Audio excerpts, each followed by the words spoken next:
Hello there. I see you clicked on the video. I guess now you're wondering why. Good question.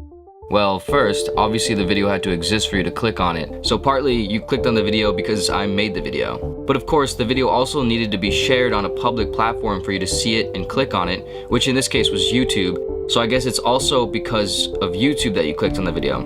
But YouTube only exists because some guys named Chad Hurley, Jawed Karim, and Steve Chen made YouTube back in 2005. So I guess it's because some guys named Chad, Jawed, and Steve were born and met up at some point in their lives. But they were really only able to create YouTube because of the internet, and the internet only exists because of the guys who invented the internet, whose names are Robert E. Kahn and Vint Cerf. But they were only able to invent the internet because they had access to a programmable computer, which was invented by another guy named Konrad Zuse. Zuse invented the first programmable computer in 1938, which is built almost entirely out of thin metal sheets. So technically, you clicked on this video because metal exists. Okay, so without YouTube, no video, without internet, no YouTube, without computer, no internet, without metal, no computer. But where did metal come from? Metal is primarily found in the Earth's crust, so metal comes from the Earth, but the Earth only exists because of a gas cloud that spun enough to condense and produce the sun and the Earth several billion years ago, which happened because billions of years before that, the Big Bang occurred and formed time and space and things to allow for things to happen. So I guess you really only clicked on this video because time and space and things started 13.73 billion years ago. But what about you? You must have played a role in all this. I mean, you chose to be on YouTube and you chose to click on this video, right? Well, why did you choose to be on YouTube right now as opposed to nearly an infinite amount of other things you could have chosen to do with your time? And what caused this video to appear on your YouTube feed or wherever else you found it? And why did you choose to click on it instead of scrolling past it? And why are you someone with access to the internet? And why do you even exist as a thing that can know what the internet is in the first place? The universe is made up of atoms that function off of cause and effect patterns. 13.7 billion years ago, the Big Bang ignited a string of events, causes and effects, bumps and crashes, emergences and immersions, where everything became everything in an exact order in an exact amount of time. This sequence eventually led to the creation of a gas cloud, Earth, metal, a guy named Konrad, two more guys named Robert and Vint, three more guys named Chad, Jawed, and Steve, YouTube, this video, and you being here on YouTube at this exact time with your exact brain, all in the perfect position for you to see this video and want to click on it.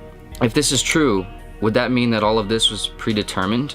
Was I destined to create this video? You destined to see and click on it? If right now, the universe suddenly stopped completely and everything dissolved back into nothing, you, me, this video, YouTube, the internet, planet Earth, the sun, the galaxy, the universe, everything just stopped. And then it all started over. The Big Bang occurred all over again just as it did 13.7 billion years ago. In 13.7 billion years from now, would you be here watching the same video all over again?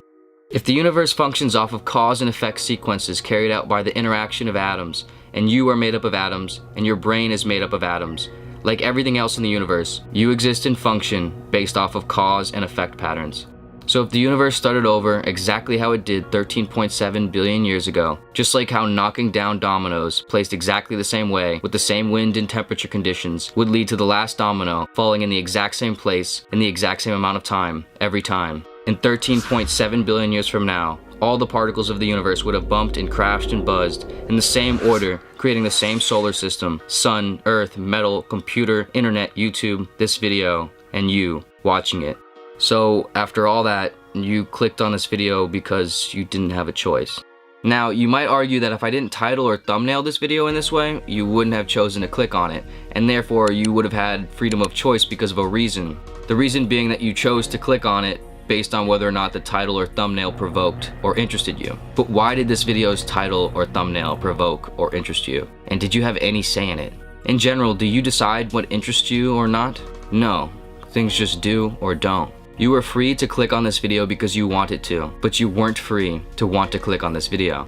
To truly claim that you chose to click on this video on your own free will, you would have had to have chosen whether or not you were exposed to this video and if its title and thumbnail would interest you prior to even knowing that the video existed. But you didn't do that, and you couldn't do that. You don't know why you decided to open up YouTube or whatever source brought you here. You don't know why you were interested in this video. You don't know why you clicked on it. You just did because everything led you here.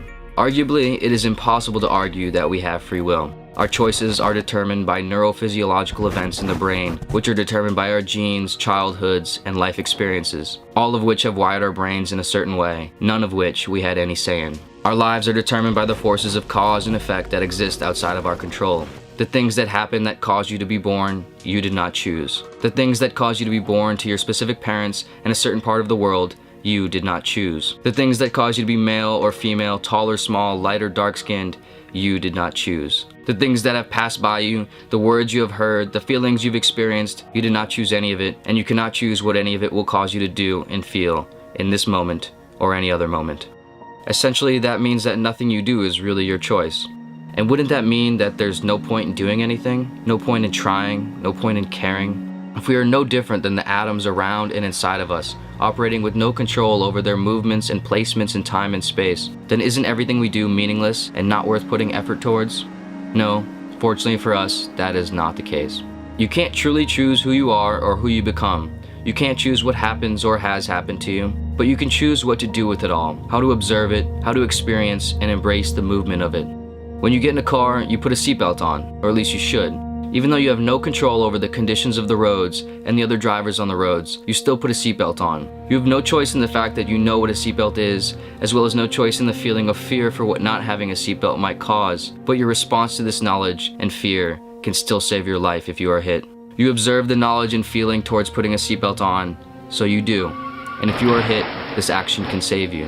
Regardless of subjective choice, you are not an inactive participant in your life. Your participation and actions are necessary. You must try and care.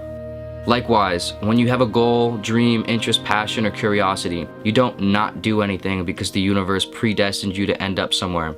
Instead, you follow your goals, dreams, interests, passions, and curiosities. You respond to the world around them.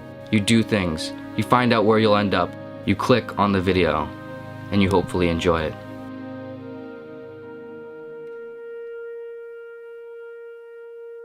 Thank you for watching.